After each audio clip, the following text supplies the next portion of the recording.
பிஸ்மில்லாஹிர் ரஹ்மானிர் ரஹீம். அல்ஹம்துலில்லாஹி ரப்பில் ஆலமீன். வல் ஆகிபத்து லில் முத்தகீன். வஸ்ஸலாத்து வஸ்ஸலாமு அலா அஷ்ரஃபில் அன்பியாஇ வல் முர்சலீன் வ ஆலிஹி வ ஸஹ்பிஹி அஜ்மஈன். நமது டிவி நேயர்களுக்கு இந்நேர வந்தனங்கள். அஸ்ஸலாமு அலைக்கும் வரஹ்மத்துல்லாஹி வபரகாத்துஹு. வளமை போன்று இன்றைய இஃப்தார் சிந்தனையில் உங்களை சந்திப்பதில் மற்றெல்லா மகிழ்ச்சி அடைகின்றேன். அல்ஹம்துலில்லாஹ். இன்றைய இஃப்தார் சிந்தனையிலே பெருநாள் தொழுகைக்காக மைதானத்தை நோக்கி செல்வதன் சிறப்பு பற்றி பார்க்க இருக்கிறோம். உண்மையிலேயே நாங்கள் பெரும் தியாகம், அர்ப்பணிப்புக்கு மத்தியில் நோன்பை நோற்று இறைவனுக்காக இந்த புனித இபாதத்துகளை எல்லாம் செய்து கொண்டு வருகிறோம். இதற்காக வேண்டி அல்லாஹு தஆலா எல்லா முஸ்லிம்களுக்கும் ஒரு சந்தோஷமான ஒரு நாளை ஏற்படுத்தி இருக்கிறார். அதுதான் ஈதுல் ஃபித்ர், நோன்பு பெருநாள். ஜகாத்துல் ஃபித்ர் என்ற இந்த தர்மத்தை அல்லாஹ் எங்கள் மீது கடமையாக்கியது போல ஈதுல் ஃபித்ர், நோன்பு பெருநாளையும் அல்லாஹு தஆலா எங்களுக்கு கடமையாக்கியிருக்கிறான், அளித்திருக்கிறான். அது மிகப்பெரிய ஒரு சந்தோஷமான ஒரு நாளாக கருதப்படுகிறது. இறைவனுக்காக நோன்பு நோற்றவர்கள், நோட்காதவர்கள் எல்லோருமாக சமூகமாக இணைந்து ஒன்றிணைந்து ஒற்றுமைப்பட்டு உளநோய்க்கு மருந்தாக சந்தோஷங்களை வெளிப்படுத்தி ஒவ்வொருவரும் தங்களுக்குள் ஆறத் தழுவிக்கொண்டு சந்தோஷத்தை அனுபவிக்கும் நாள்தான் இந்த ஈதுல் ஃபித்ர், நோன்பு பெருநாள் தினம். 2 பெருநாட்களை அல்லாஹு தஆலா இந்த சமூகத்துக்கு ஆக்கி கொடுத்திருக்கிறார்.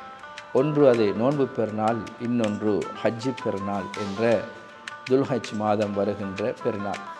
இந்த ஈதுல் ஃபித்ர் எம்மை நோக்கி வர இருக்கின்ற இந்த ஈதுல் ஃபித்ர் நோன்பு பெருநாள் தொழுகையை நாம் மைதானத்தில் ஒற்றுமையாக ஆண்கள், பெண்கள், சிறுவர்கள், வயோதிபர்கள், நோயாளிகள் என்று எல்லோருமாக ஒன்று சேர்ந்து ஒற்றுமையாக இந்த பெருநாள் தொழுகையையும் அதன் ஹுத்பாவிலும் கலந்து கொள்வதை மார்க்கம் எங்களுக்கு கடமையாக்கியிருக்கிறது. ரசூலுல்லாஹ் எங்களுக்கு ஆர்வமூட்டுகிறார்கள். உம்மு அத்தியா ரலியல்லாஹு அன்ஹா அவர்கள் அறிவிக்கின்ற செய்தி புகாரி, முஸ்லிமிலே இடம்பெற்றிருக்கிறது.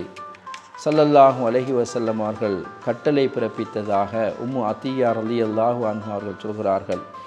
சஹாபி பெண்மணி சொல்கிறார்கள், அல்லாஹ்வின் தூதர் எங்களுக்கு கட்டளையிட்டார்கள், பெருநாள் தினத்தன்று எங்கள் வீடுகளிலே இருக்கின்ற முஸ்லிமான ஆண்கள், பெண்கள், குறிப்பாக கன்னி பெண்கள் அவர்களை வெளியேற்றுமாறு, மைதானத்துக்கு அழைத்து வருமாறு எங்களுக்கு கட்டளை பிறப்பித்தார்கள். அவர்கள் மாதவிலக்குள்ள பெண்களாக இருந்தாலும் மைதானத்துக்கு அவர்களை அழைத்து வரும்படி அல்லாஹ்வின் தூதர் எங்களுக்கு கட்டளையிட்டார்கள் என்று சொல்கின்ற செய்தியை பார்க்கிறோம். அந்த சந்தர்ப்பத்திலே அல்லாஹ்வின் தூதரே, எங்கள் பெண்மணிகளில் சிலருக்கு ஆடை இல்லை, அவர்களுடைய ஔரத்தை மறைத்து கொள்வதற்கு போதுமான அளவு ஆடைகள் இல்லையே, அப்படிப்பட்ட பெண்கள் வீட்டில் தங்கியிருக்கலாமா, மைதானத்துக்கு வராமல் இருக்கலாமா, தொழுகையில் பங்கு கொள்ளாமல் இருக்க முடியுமா என்று ஒரு பெண்மணி கேட்கிறார். அந்த சந்தர்ப்பத்திலே நபிகள் நாயகம் ஸல்லல்லாஹு அலைஹி வஸல்லம் அவர்கள் சொல்கிறார்கள், இல்லை, அப்படியான பெண்கள் அவர்களுடைய தோழிகளிடம் தங்களுக்குரிய ஆடையை இரவல் வாங்கி அணிந்து கொண்டு மைதானத்துக்கு வரட்டும், மைதானத்துக்கு வந்து பெருநாள் தொழுகையில் கலந்து கொள்ளட்டும். யாருக்கு மாத ருது ஏற்பட்டிருக்கிறதோ அவர்கள் தொழுமிடத்தை விட்டு சற்று ஒதுங்கி நிற்கட்டும். பின்னர் ஹுத்பாவிலும் அந்த முஸ்லிம்கள் தங்களுக்குள் பரிமாறிக்கொள்ளுகின்ற துஆவிலும் பிரார்த்தனையிலும் சந்தோஷத்திலும் அவர்கள் கலந்து கொள்ளட்டும், அவர்களும் அதில் பங்கெடுக்கட்டும் என்று ஸல்லல்லாஹு அலைஹி வஸல்லம் அவர்கள் சொன்னார்கள். எனவே இந்த அடிப்படையில் பார்க்கும் பொழுது நிச்சயமாக பெருநாள் தொழுகை சுன்னா முஅக்கதா, வலியுறுத்தப்பட்ட சுன்னத்தாகும். இந்த வலியுறுத்தப்பட்ட சுன்னத்தை திடலிலே மைதானத்திலே நிறைவேற்றுவது மிகச்சிறந்தது, அது மிகப்பெரிய சுன்னாவாக இருக்கிறது. அந்த அடிப்படையில் அன்பார்ந்த இஸ்லாமிய சகோதர சகோதரிகளே, நாங்கள் எங்களுடைய இந்த பெருநாள் தொழுகையை நிறைவேற்றும் பொழுது நிச்சயமாக அது மைதானத்தில் இருப்பது மிக பொருத்தம். அதைத்தான் அல்லாஹ்வின் தூதரும் எங்களுக்கு வலியுறுத்துகிறார்கள். அப்படிப்பட்ட வர இருக்கின்ற புனித ஈதுல் ஃபித்ர், நோன்பு பெருநாளை நாம் மைதானத்துக்கு சென்று மைதானத்திலேயே இந்த தொழுகையை நிறைவேற்றுவோம்.